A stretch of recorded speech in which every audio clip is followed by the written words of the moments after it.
How did a Royal Navy outsider become central to the development of British maritime strategy and indeed grand strategy? We look at the contributions of Sir Julian Corbett to 20th century strategic thinking. Ladies and gentlemen, welcome to episode 87 of the Principles of War podcast, Sir Julian Corbett and British Grand Strategy. This is the Principles of War podcast, professional military education for junior officers and senior NCOs.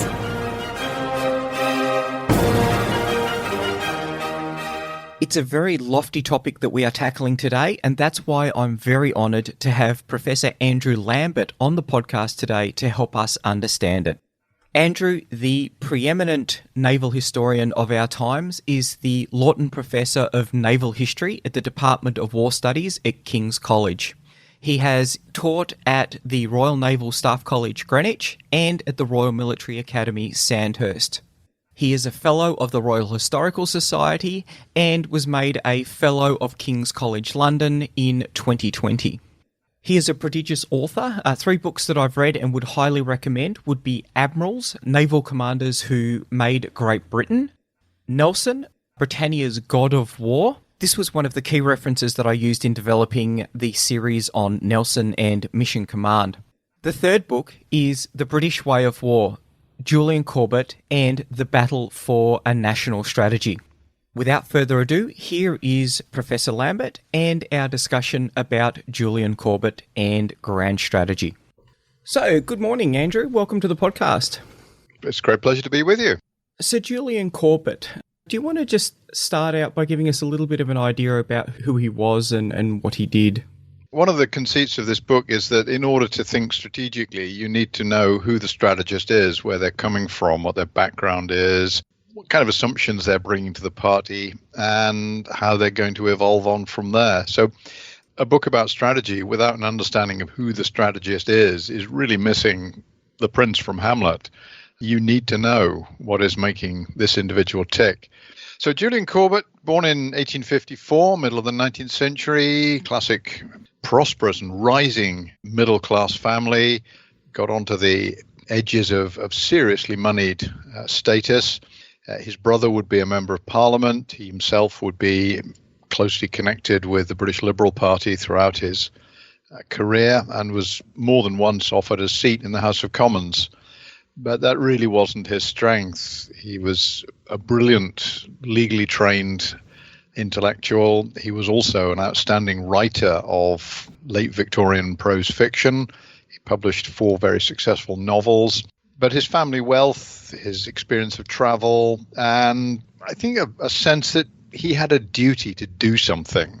Men of his class and wealth really had a responsibility. They had to serve society in some way. They couldn't just lounge around on the proceeds of unearned income.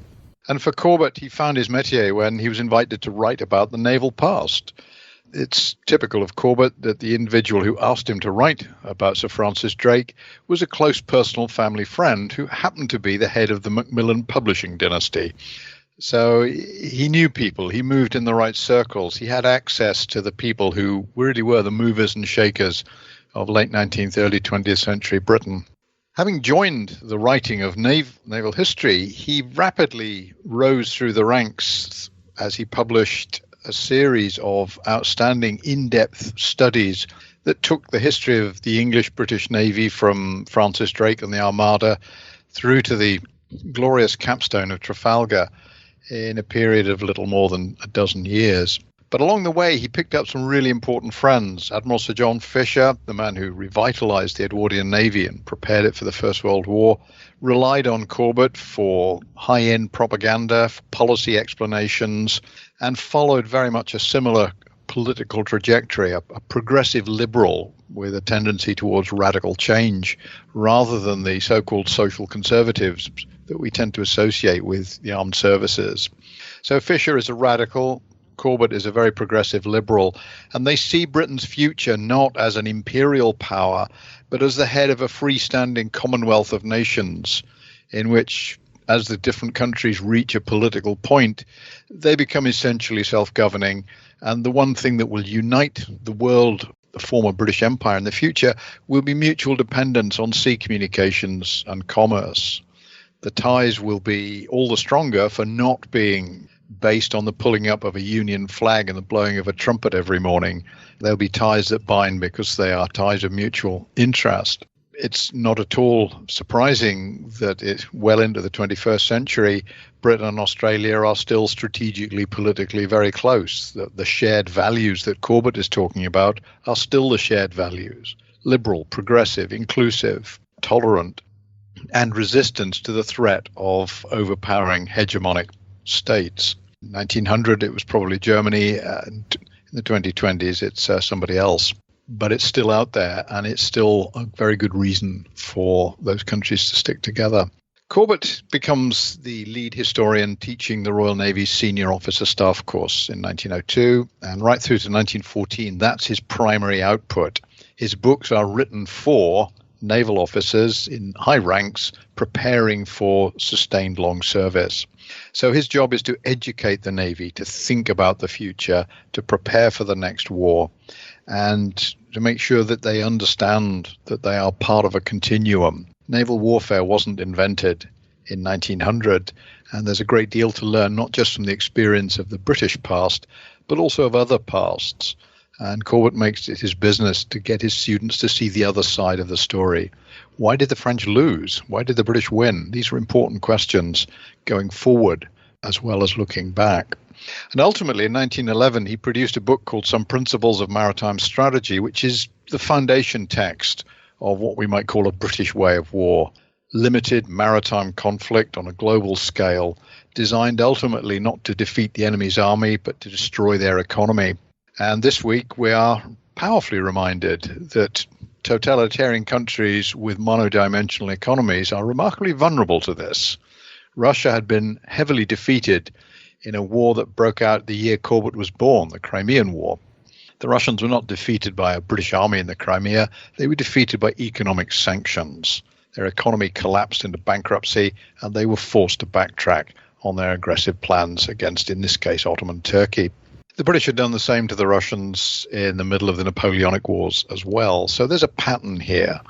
If we look at how the sanctions will work, blocking Russian exports will choke their economy, whether those exports are timber and grain, oil and gas, whatever you name.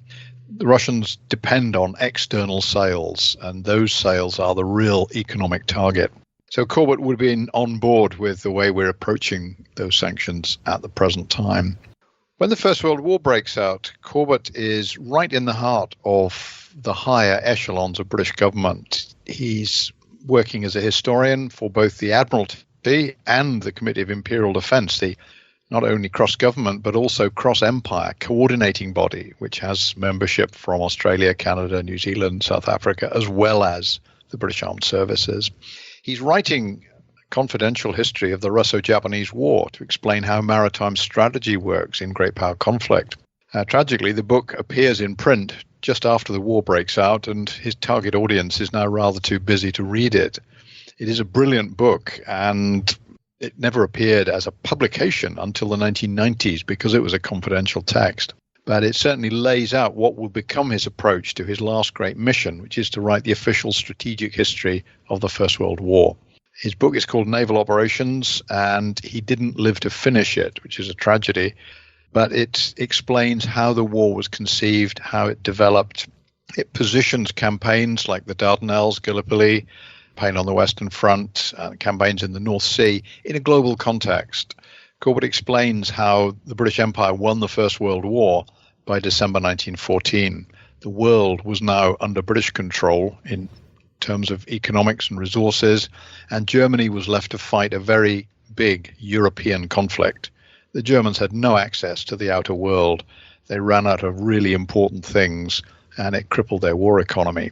And once again, economic sanctions play a critical role in the defeat of an aggressive great power.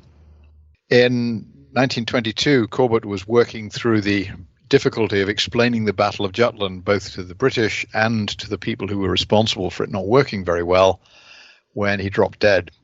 Overwork, exhaustion, heart failure, And his legacy has ever since then been contested. He didn't have the opportunity to finish writing that great book, to finish off his work. And so for many people, he's been put to one side, he's been forgotten.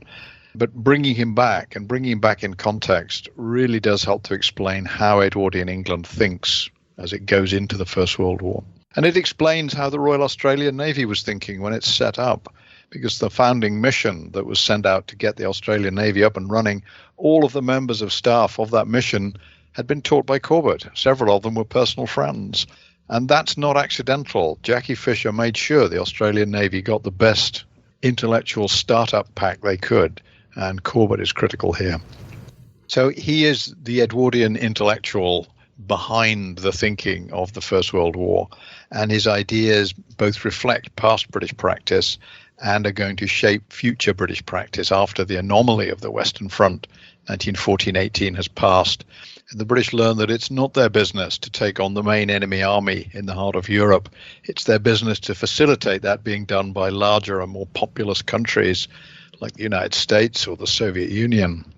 What was the approach that he took to develop his... So he started with naval history. How did he develop his theory for grand strategy? How did that lead into it? What was his intellectual approach? Yeah. So Corbett is beginning to write naval history at a time when naval history itself is a somewhat thin specialization. It's mostly drum and trumpet history. This happened and this happened and this happened. And the Navy itself is remarkably uninterested in the past, because the past is sailing ships and they're not using sailing ships. So why should they be interested in what happened at Trafalgar? The job of the historians is to persuade the Navy to see that the past is full of experience at the strategic and operational level. Naval tactics might have changed and technology is shifting, but how navies operate strategically is much more permanent. So first and foremost, it's Corbett's job to persuade navies that the past does contain useful understanding, and that an understanding of the past will help them shape their future programs. He's building off the work of Alfred Thayer Mahan, the American sea power advocate. But of course, Mahan is writing for an American audience, and America is a very long way from Britain. It's a very big country. And ultimately, the United States is a military power that uses a military navy to project that power across oceans. Britain is not a military power. It uses the oceans themselves as its primary strategic asset, and controlling the oceans gives Britain the ability to conduct maritime economic warfare. It's not in the American lexicon, it's in the British lexicon. So first of all, naval history matters. Secondly, the strategic ideas of other powers are not relevant. They may be useful foils for argument, but they are not going to solve the British problem. Mahan is talking about the Americans acquiring things that the British already have. Command of the sea. The British have that. They don't need to think about that. They've got it. And if they keep building a large enough fleet, they're always going to have it. So that's not a big question for the British. The question is how you turn command of the sea into strategic effect on land. And here, Corbett, through his relationship with the director of the Naval War Corps, Captain Edmund Slade, is introduced to a fairly high level of German strategic thinking in the late 19th, early 20th century era. And here, the driver is that the army, the British Army, is using German strategic theory to argue that it, and not the Navy, should be Britain's primary strategic instrument. The Germans are the masters of modern war. This is what they do. We should do what they do. Of course, as Corbett points out, Britain and Germany are very different countries. They have very different interests. And the Germans have nothing that could compare with the British Empire. There are no dominions and commonwealths in the German Empire. There are merely parts of Africa that the Germans hold down with a great deal of force and for no profit. So Britain's worldview is so fundamentally different that Britain needs its own strategy. When he comes to the work of Clausewitz, and Clausewitz is the master of explaining what the principles of war are, he doesn't tell you what to do. He gives you guidance on how you should think and what the key issues are. And Clausewitz understands, and Corbett highlights this, that war depends on which country is waging it, what the circumstances are. Is it a war for national survival in which everything is available to be used, or is it a cabinet war? You're just after a little bit of territorial rectification, just grabbing the odd province. Limited war versus unlimited war. Massive mobilization versus limited mobilization. The British have a long history of not conscripting soldiers, and they don't start doing so until 1916. The Germans and the French have a very long history of conscripting soldiers, and they're doing that long before war breaks out. So these are very different strategic arguments. And Corbett's genius is to take the strategic arguments, not just of Germany, but also of France and to an extent the United States, and to work them into a synergy of strategic thinking, which highlights and emphasizes how the British operate in the past, the present, and what they need to think about for the future. So this is the core text of any understanding of how the British think strategically. What were Corbett's thoughts on the Dardanelles campaign? Yeah, Corbett's task in writing the history of the First World War is to deal with a lot of things that were either misconceived or badly handled, and the Dardanelles, Gallipoli, is certainly one of those. Corbett is a great supporter of the use of maritime amphibious power projection. It features in pretty much all of his books. Some of the high points of British warfare are this synergy of army and navy to secure strategic objectives. So the Dardanelles looks perfect. But of course, Corbett realizes from the start this is not going to be a naval operation. It has to be combined. But the army won't provide any troops. So initially there's a naval attack, which is never going to work. The straits are too narrow. And as long as the Turks stand to their guns, they will be successful. The army then turns up belatedly and never in enough strength to secure the strategic advantage that they need. It's a case of reinforcing failure over and over again. As the enemy constantly upgrades their defences, it is never possible for the British and the Commonwealth forces to actually get to the end of that campaign. Corbett understands the principle is correct, but the practice is deeply flawed. And he makes two very important points. It was not possible for the Turks to dislodge the Allied presence at Gallipoli because of naval fire support. By the end of the campaign, the Royal Navy had complete dominance over any movement of Turkish troops on land. So the gunfire support assets meant that was a permanent position. It could have been held forever. It was abandoned because the French retreated and took their troops to Salonika. That was why the Gallipoli campaign came to an end. It was not a British decision. It was a French decision. It was not a joint Allied decision. The French didn't even mention it to the British. They just said, we're leaving. And instead of posing a threat to the security of the Ottoman Empire, a major war aim, they dumped all of those troops in Salonika, where they posed no threat to anybody apart from themselves. So this is one of the problems that Corbett highlights. Working with allies is a constant negotiation. Your allies will not share your agendas. They will not share your objectives. They will have their own. And in the political battle over where the troops are going and what they're going to do, strategy begins to unravel. Politics takes over. And Corbett emphasizes this. It's brilliantly done, very subtle. And I think any historian who's writing about Gallipoli needs to read what Corbett says, because it is not a naval history. It is the history of British and Imperial grand strategy in the First World War. If you haven't read Corbett on Gallipoli and you want to write about that subject, you really need to read Corbett, because he knows all the people who are driving this process. He knows the staff officers who planned it. He knows Churchill, who ordered it. He knows Fisher, who opposed it. And he'll give you the straight story of what is happening and why we need to learn from that. And the great benefit of what Corbett has to say is that we don't see similar chaotic, incompetent strategic planning in the Second World War. And there, the Interwar Imperial Defense College, which was established in 1929, brings the senior officers of the services and the dominions together in one building and makes sure that they all understand that they are part of a bigger whole. And the commandant of that college, when it was set up, was Corbett's greatest follower, pupil, Admiral Sir Herbert Richmond, who was teaching Corbett in the 1920s and 30s to the rising generation of commanders, the men who would command in World War II.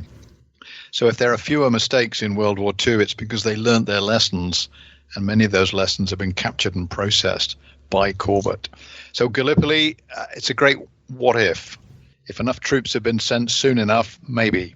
But as it was hampered by the half-baked way in which it was conducted. Churchill's desperate attempt to win the war with a purely naval operation was the direct result of his commitment of the British Army to the Western Front. If he'd kept divisions in reserve in 1914, they could have been sent to the Dardanelles at the beginning rather than later on. If you let a continentalist run your navy, you will never get a clear strategic pattern emerging. And Churchill is a continentalist. Churchill was quite bitter about Corbett's assessment of the Dardanelles campaign. Do you think that he learnt during the interwar years from Corbett's teachings? Churchill and Corbett is a great study. Churchill has read Corbett's Principles of Maritime Strategy before the First World War. He's read most of Corbett's output. He knows exactly who Corbett is. They've met on several occasions. They're both liberals. But Churchill abandons maritime strategy on the day war is declared. It's Churchill who leads a handful of cabinet ministers in deciding to send the entire expeditionary force, not to Belgium to defend Britain's vital interests on the Belgian coast, but to France, where they serve the French interest. The generals all applaud. The one admiral in the room, First Sea Lord, can't say anything because his political master has already committed the Admiralty, and he has no position. So we have one admiral, 9 generals, and 4 cabinet ministers decide to send the British Army to the Western Front. That's not a very representative body. It's somewhat weighted in favour of one side. Churchill objected to Corbett's work in principle because it would reveal who had taken the decisions that had led to the catastrophes, not just at the Dardanelles, Gallipoli, but also at Coronel, to the loss of the 3 old armoured cruisers in the Broad 14s early in the war, and other significant failures. So Corbett's job as the official historian was to explain what had gone wrong without being too obvious in pointing out who was responsible. So his work is subtle. You won't find Corbett jumping up and down, pointing a finger and saying, it's all Churchill's fault. But Churchill is far too smart to think that lets him off the hook. He knows that everybody knows that what Corbett is saying is that Churchill got it wrong. So he tries to block the book. For 12 months, volume 1 of the official history is blocked by Churchill. He's eventually outvoted by his cabinet colleagues on a point of honour. The Chancellor of the Exchequer says, I gave my word in the House of Commons that we would publish this, therefore we will. Churchill had also said the same thing, no point of honour on this at all. He remained bitter about Corbett for the rest of his life. He referred disparagingly to him after his death, even when he was pillaging his work to write his great biography of the Duke of Marlborough. So for Churchill, Corbett was a very embarrassing episode in which his failures as a wartime leader had been exposed for all to see, which called into question whether he should be still in the higher ranks of government, let alone a wartime prime minister 20 years down the line. So Corbett, I think intellectually, strategically, poses a serious challenge to Churchill's self-image as a great war leader and to his reputation as having been anything other than a failure as First Lord of the Admiralty in 1914-15. Churchill vetoes the great projects that might have used naval power more effectively, those of Admiral Fisher, which were written by Corbett, and he commits the Navy to operations which it can't succeed in, particularly the Dardanelles offensive. So his record is poor, and you don't have to read Corbett too closely to realise that. He's been saved from the impact of Corbett's work by the simple fact that, realising Corbett would publish the official history, he set to write his own version. And the world crisis outsold the official history by multiples of tens and hundreds. So the standard account of the First World War in the interwar period in English is Winston Churchill. It's not Julian Corbett. So Churchill wins that argument by publishing a book that reaches far more audiences. And in the process, he manages to undo a lot of the really good things that Corbett does in his account. Churchill's account of the Battle of Jutland is deeply mendacious and fundamentally wrong, both factually and strategically. But that's what happens when you allow clever men to write their own history to serve their own agendas. What was Corbett and Fisher's thinking then in the First World War? What if they'd had more sway over Churchill? Right. What actions would they have taken? The great what if of the First World War is that Germany depends absolutely on trade through the Baltic with Sweden. Iron, for finished iron and steel goods, including things like ball bearings, for food, and for copper. You can't run a world war without steel, copper, and food, and the Swedes are sending huge amounts of all of those to the Germans. Fisher and Corbett know that if the British take command of the Baltic with support from the Russians, who are still dynamic and active in the Baltic in the first 3 years of the war, Germany will be completely blockaded and will run out of strategic raw materials very quickly. So the threat to enter the Baltic, and Fisher builds a special fleet to do this, the threat, not the actual entrance into the Baltic, should prompt the Germans to invade the Jutland Peninsula of Denmark. And if the British Expeditionary Force is available, it can then land in the Danish islands of Zealand and Funen and hold open the Baltic Narrows, allowing an Anglo-Russian fleet to command the Baltic and blockade Germany. This is the end for Germany. The Germans know this. Everybody knows this. Why doesn't it happen? Because Churchill blocks it. Churchill blocked the major strategic initiative of the war by the Navy. He blocked it because it would get in the way of his own agendas, of which the Dardanelles was the primary one. And he claims because it would take too long, the war wouldn't end until 1916. Funnily enough, it didn't end until 1918, fought the way Churchill wanted it to be fought. So we have two of the best strategic minds in Britain being thwarted by a cavalry subaltern who thinks that fighting on the Western Front with large numbers of men is a more effective way of using British power than maritime economic warfare.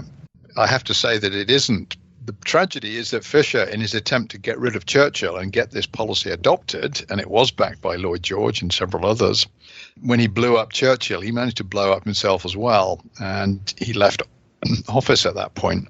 But Corbett and Fisher, to the end of their days, recognized that this was the great lost opportunity of the war, to put real pressure on the German economy, which would have had far more effect than anything British armies could do on the Western Front until 1918. The British could have won the war from the sea long before they were in a position to think about winning it from the land. What influence did Corbett's writings have on British strategy in the Second World War? Corbett's impact on the Second World War is enormous. Everybody who matters in British High Command, in all three services, has read Corbett. They've been taught by Herbert Richmond, whose teachings are essentially Corbett for those in a hurry. And what we see is a succession of senior commanders, Army, Navy, Air Force, who all ultimately accept that maritime economic warfare is the only thing Britain, as a standalone, can do. And it's that period between the fall of France and the accession of particularly the United States to the war, in which Britain manages to retain command of the sea, to keep open the Atlantic and other strategic arteries by focusing its efforts on the maritime campaign. Despite the best efforts of the Royal Air Force to divert all large aeroplanes into bombing Germany with no effect, and of the Army to think of other ways of using British resources which were not particularly useful, particularly in the defensive campaign. But without command of the sea, Britain cannot wage the Second World War. The battles in the Western Desert, for example, they're entirely supplied through the Indian Ocean. So if you've lost command of the Indian Ocean, you can't run those campaigns. And running a campaign in the Indian Ocean has been something the Royal Navy's been planning for all the way through since the early 1920s, when Admiral Richmond was commanding on the East Indies station and drew out the parallels with the Great War with France in the 1780s, which had been waged in the same area. So Corbett's impact, it's not direct. He didn't teach that many of the great leaders of the Second World War. One he did teach was Bertram Ramsay, the man who planned all the great amphibious campaigns. He was on the 1913 Royal Navy War Course, which Corbett was teaching. So there were men in service who'd been taught by Corbett or knew Corbett, but more importantly, his legacy had lived on. And the whole purpose of his official history was to provide the teaching texts going forward that would equip the British to fight more effectively next time. And that's precisely what he did. So Corbett was writing about the British way of war. How relevant is Corbett today for Britain and for other countries?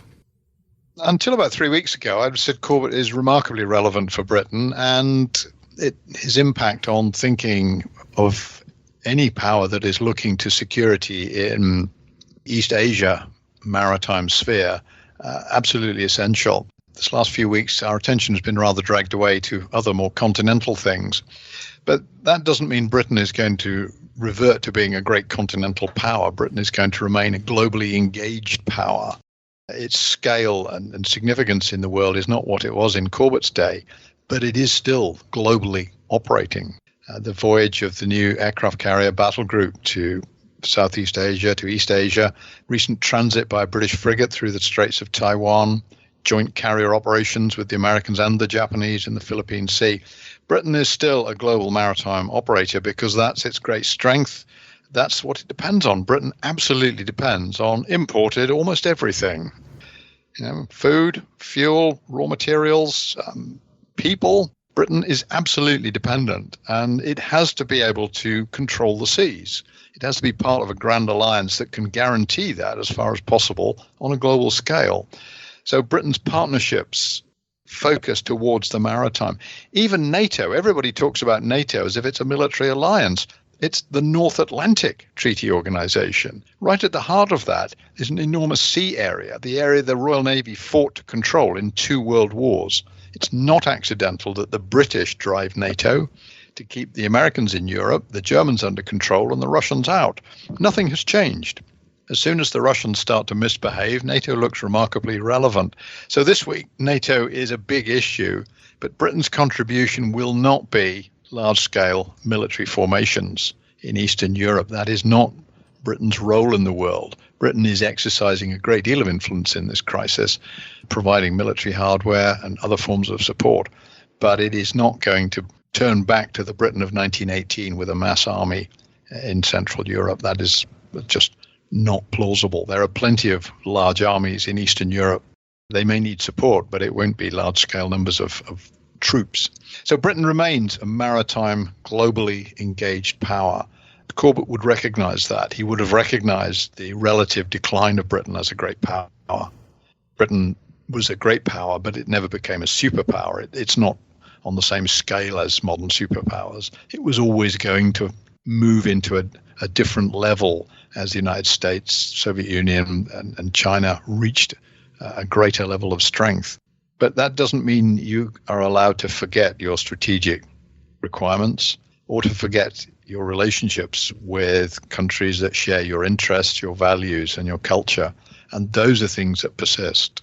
What lessons from Corbett are there for a small to middling Antipodean power with a large landmass, low population density, long coastlines, poor maritime capabilities, and at the end of everyone else's supply routes? Some very important ones, I would suggest. The first one is don't be alone. It pays to travel with a position. It has a lot of support from a wide range of powers, all of whom see mutual interest. This isn't people looking out for Australia. This is people looking out for themselves and building coalitions and partnerships that are going to be effective going forward. So being engaged, being part of, and having the right security capabilities at the scale that the state is able to provide makes the country more important in alliances, in partnerships, more likely to be supported in the event of a crisis, and more significant in the global order. The British are doing the same thing. Britain is not going to be standing up to Russia on its own. It's part of an alliance, and being in an alliance of like-minded people who share most of your values and many of your interests is better than being alone. And tailoring your assets to emphasize the points which are critical rather than those which are optional is the big defense debate of the 21st century. Nobody can afford to have everything, not even the Russians or the Chinese. People are making choices, and it's the quality of those choices that reading Corbett helps you to think about. You might not agree with Corbett's overall assumption about the critical role of maritime economic warfare or the balance of forces that he's looking to. But the debate that you will have discussing those will help you to shape your situations going forward. So where does Australia need to be strong? What is critical? What is absolutely critical that the country needs to think about being able to defend on its own? What would be good to defend because it's part of a wider collection of interests? Where are those points where Australia adds value to alliances, that it can look after the interests of other powers with whom it wishes to work in partnership? So it's about tailoring the country's capabilities to meet a range of potential scenarios going forward. But the scenario that Corbett is always engaged with is this. By the time he was 3 years old, Britain was at peace with all other great powers, and it remained at peace with all other great powers until he reached retiring age. That's a really good scenario. And if you prepare well and get your policy right, that's more likely than if you don't prepare well and make a mess of policy.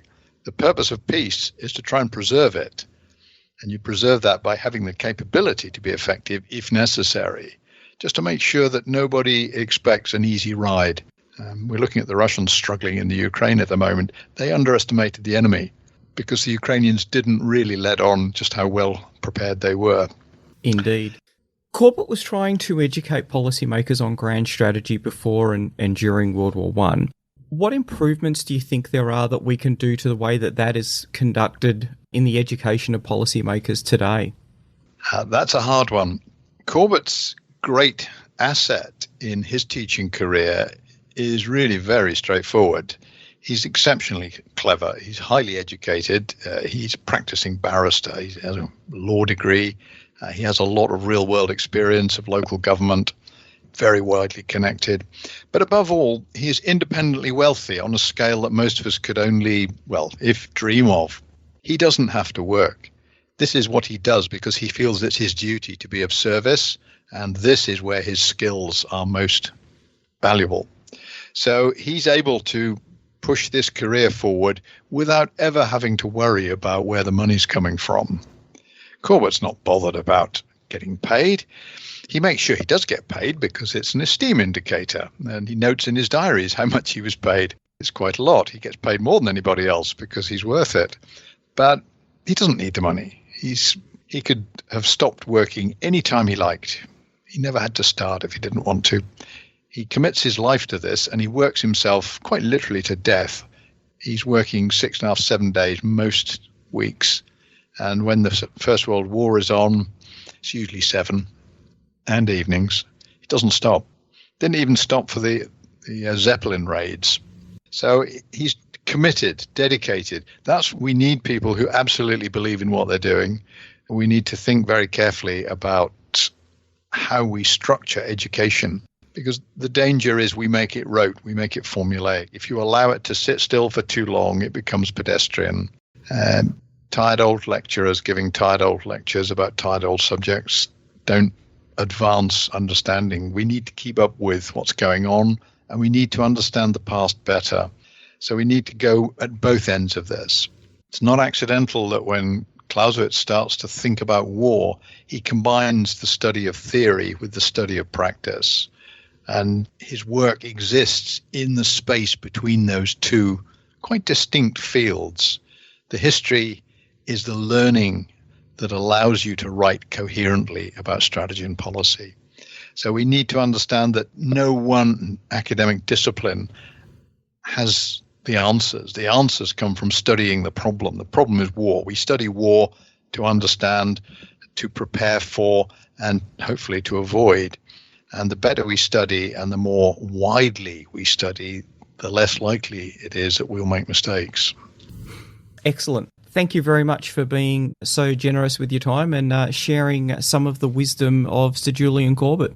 It's been a great pleasure, and keep up the good work. Thank you. So there you have it. I'm very grateful for Professor Lambert being so generous with his time. I think there's something for everyone that they can take away from that, particularly around the development of grand strategy and the role that Sir Julian Corbett played in that. For me, a couple of key takeaways. One, the role that history can play in the development of grand strategy. Some components of strategy for a nation are going to be enduring, things like geography. Because they're enduring, the process of going back, looking at historical strategies that have been utilised by a nation can definitely aid in the development of contemporary strategy. Secondly, the difficulties that we see between the political and military in the way that strategy is developed, is properly resourced and executed. I think that's an enduring challenge for democracies that needs to be worked through. I hope you got something out of the podcast. I know I certainly did. If you did, please like and share it on social media, on Twitter, Facebook, if you see it pop up. And definitely word of mouth referrals are a great way of spreading the work that we do on the Principles of War. The Principles of War podcast is brought to you by James Ealing. The show notes for the Principles of War podcast are available at www.theprinciplesofwar.com for maps, photos and other information that didn't make it into the podcast. Follow us on Facebook or tweet us at Surprise Podcast.